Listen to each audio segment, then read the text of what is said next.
Isang crypto whale ang naka-invest kay Ethereum ng napakalaking halaga. Isa kaya itong signal na malapit nang magkaroon ng bullish breakout si Ethereum?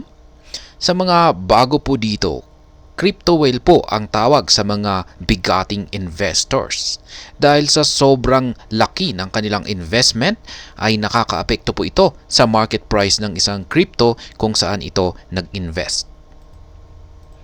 Bago po tayo magpatuloy ay nais ko lamang po munang bigyang linaw ang aking disclaimer kung saan ang nilalaman po ng video na ito ay hindi po ito isang financial advice. For education and information purposes lamang po ang layunin nito.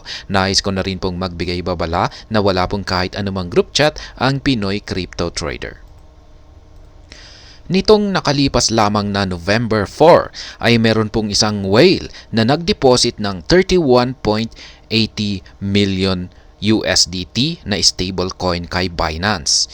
Pagkalipas lamang ng ilang oras ay nag-withdraw ito ng 8,696 na Ethereum tokens. Ibig sabihin ay nag-deposit siya ng kanyang USDT stablecoin kay Binance para lamang bumili ng Ethereum na kanyang i-hold.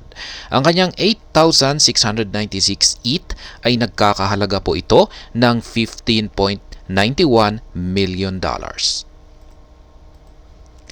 Nitong nakalipas naman na November 2 ay meron din pong isang crypto whale ang nag-deposit kay Binance ng 24,495 ETH kung saan ito po ay nagkakahalaga naman ng $45 million. Pinasok po niya ito noong nagkaroon ng konting pag-angat sa presyo si Ethereum kung saan ay kumita po siya ng $5.47 million. Yan, magti-take profit po siguro siya.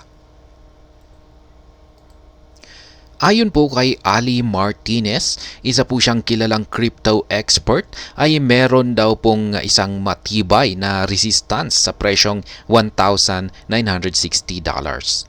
Pero kapag ang nangyari ay nagawang basagin ito ni Ethereum, ay dito na siya magkakaroon ng isang matinding bullish breakout o aangat po ito ng todo.